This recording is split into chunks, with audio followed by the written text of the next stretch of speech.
No és gens estrany que hi hagin dones altes, baixes, rosses, morenes, més grasses, més primes, de diferents tons i colors de pell. Però pel que fa als genitals femenins, sembla que només n'hi hagi d'un tipus. Llavis interns que no sobresurten, o llavis externs que tapen perfectament l'interior. I això és molt poc realista. I el que passa és que no estem familiaritzats amb les vagines, i parlar-ne obertament és un tabú. I això fa que no puguem naturalitzar els diferents tipus de vagina que ens podem trobar. I per això hem decidit sortir al carrer per saber quan en sap la gent sobre els genitals femenins. Digueu-me 3 parts de l'aparell reproductor femení. El clítoris, el monte de Venus, els llavis exteriors, Els llavis interiors, el canal vaginal, les trompes de falopi, els ovaris. Doncs els ovaris, les trompes de falopi... I el clítoris. El clítoris. Algun més? Va, que tu n'has dit un, ja n'he dit 2. Ai! Una més, va. Doncs l'úter Sí? i els llavis majors. Perfecte. I els menors també. Com creieu que la societat ha influït sobre el que perceben de l'aparell reproductor femení? Sobretot avui en dia la societat del porno influeix moltíssim, també en tema, no sé, sexualitat també, una mica, i de genitals. Jo crec, Però com influeix el porno? Pues, en plan, no sé com... no sé com dir-ho, però òbviament el porno és una influència sobretot sexual, o sigui, a nivell sexual, com que es dona per fet que les dones simplement som objectes o simplement el nostre aparell és simplement un objecte perquè gaudeixin els homes i no només nosaltres. O sigui, nosaltres també hauríem de gaudir. Envia missatge. Bueno, pues res, que homes del món, que sapigueu que les dones també volem gaudir del sexe. Perfecte. Jo crec que com sempre ha sigut com un tema tabú. Al final, sí, els homes saben com molt més sobre els seus genitals que no pas les dones, i que també fa que tu et coneguis més tard, parlis més tard de tot això i al final doncs, tots s'endarrereixi més. Va, jo crec que vosaltres coneixeu millor el vostre aparell que el nostre, eh? O sigui, no, jo he vist cada home que no en té ni idea. O sigui, sí, però sempre es comença abans sent home i parlant que et fas pajes, que no potser com les dones parlant que es masturben, saps? Ah, però les dones també es fan palles, no? Bueno, sí, però no ho diuen, no comencen més tard, saps? Jo crec que en general des de petits hi ha molt poca informació i tant se'ns dona molt poca informació sobre què és el sexe i com gaudir del sexe i què són els nostres òrgans més enllà de la reproducció. Jo crec que més anys enrere era més tabú, cada cop s'està com intentant obrir com altres perspectives i donar una mica de veu a tot el que és la sexualitat que va més enllà d'un penis. Aleshores també recuperar una mica el porno, que és com molt corrosiu, que no, et genera una perspectiva de les coses que no acaben sent i t'acabes trobant amb una realitat que no és, i genera una perspectiva sobre l'aparell reproductiu de la dona que no és. I no, acabes tenint una poca informació que fins que no et trobes amb la realitat no et pots acabar d'informar. Jo crec que és un tema molt tabú i que costa molt parlar-ne, i si en algun moment... A mi em passa que amb les meves amigues, si parlem d'alguna cosa així, se senten molt cohibides. Sí. I és molt trist, perquè, home, és una part qualsevol del cos. I se li ha donat aquest nom de... bueno, diferent, que crec que està malament i que no hauria de ser així. Creus que se n'ha de parlar més, no? Sí, s'ha de parlar de forma natural, perquè és una part més del cos. I com ho faries tu, això? Doncs impartint-ho a l'educació bàsica. I a classe en parleu o no en parleu? Jo fa molt que no... El problema és que si diuen fem a classe, doncs després de classe potser també hi ha gent que li fa vergonya parlar d'això i la gent doncs, tampoc se sent tan còmoda a l'hora de parlar i volen anar més amb cura o no, hi ha coses que no arriben a explicar i doncs, és un tema complicat per veure com explicar-ho. Sí. I jo penso que una cosa important és fer-ho des de casa. Ho fas? Ara, a casa meva sempre hi ha hagut molta naturalitat. On creus que està el punt G?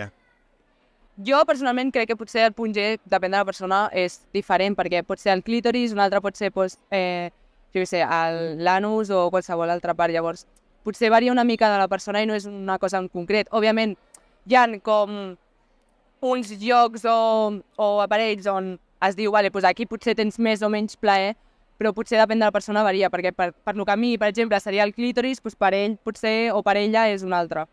Vosaltres l'heu trobat o què? O sigui, és que potser és com molt explícit, però com així i així, no? Fent una G. Sí, com així. En plan, com a la paret damunt, no? Perfecte.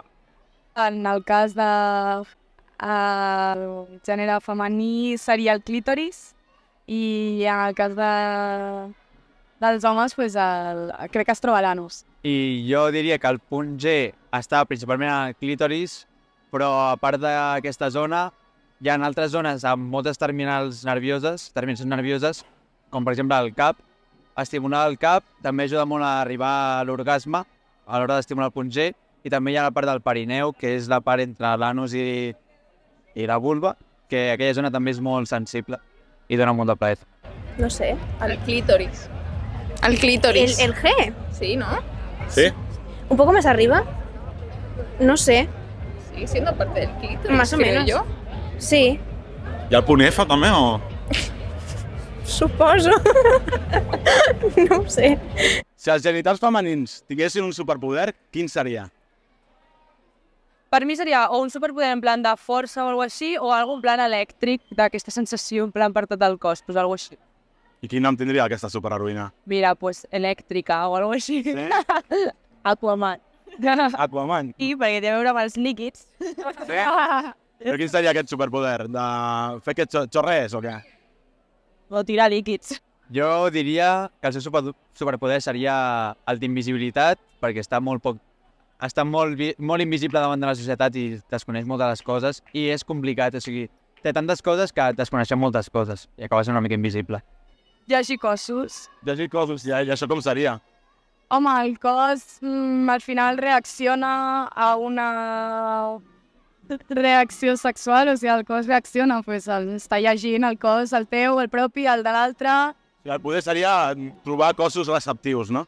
Ai, sí. Telepatia? Però per el tema de la comunicació, tant la persona com l'altra, les dues persones, com saber el que volen sense potser comunicar-se, en plan, no sé, algo així també, com per poder-se entendre.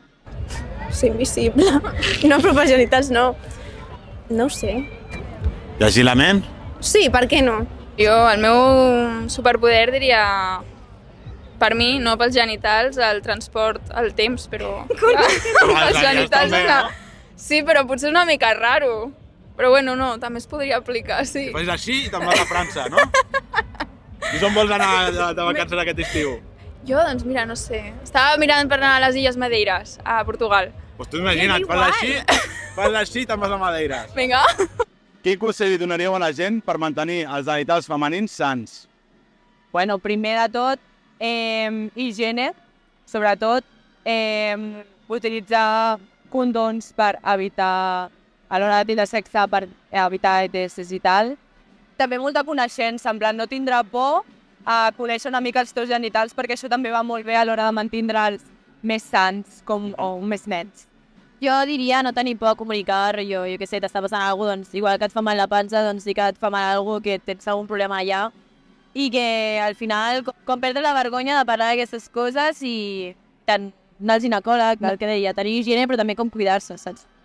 En sentit de sants com a higiene i tal, opino com elles, s'has de tenir com una bona relació amb els teus genitals també. I llavors, doncs, això va molt encarat amb el teu propi coneixement, la teva pròpia acceptació, l'autoestima, en fi, potenciar totes aquestes coses per estar en general sana i tenir uns genitals sants. Doncs jo, una mica en la línia, diria descobrir-se molt una mateixa, mantenir com la higiene física que estigui net, i en cas de relacions sexuals, lubricar molt i poc més. Anar al ginecòleg, sobretot. Doncs una bona neteja i... Anar amb cura, que és sempre... No tornar-se hipocondriac, però sí que anar vigilant, dius, ui, és que em noto això, doncs no deixar-ho esperar amb el temps i anar al metge si cal. Sí, i no tenir vergonya, perquè és una cosa normal. I protecció, nois. Protecció? Sí. Hi ha missatge a la gent, va. Cuidaros mucho. Siempre con condón. Doncs ja heu vist quan en sap la gent sobre els genitals femenins. Si en voleu saber més, tan fàcil com seguir-nos al nostre podcast de Spotify. Salut i bon sexe!